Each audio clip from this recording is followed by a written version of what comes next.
So, my origin story is quite interesting because I've never met either of my grandparents. My grandmother died when my mom was actually 14, and my grandfather is from South Carolina.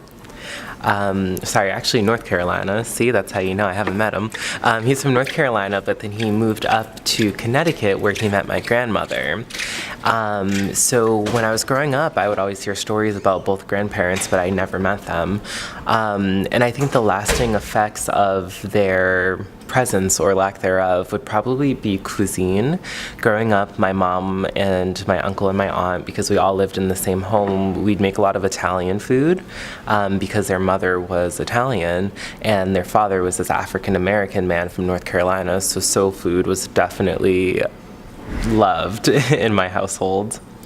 Besides that, I feel since I don't necessarily have a direct correlation to my origins, I'm always looking for more. So I noticed around the 6th or 7th grade, I became really interested in studying languages and cultures because I felt that as an African American or as an American, this idea of American culture didn't exist to me.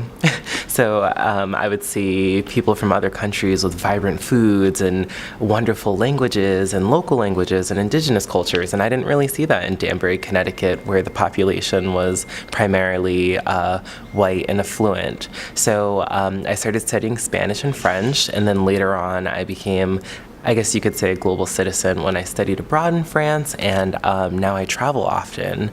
So I think that I'm very thankful for my background, and although I'm not familiar with or have I met my grandparents, this lack of knowledge of my origins has led me to discover everyone else's origins.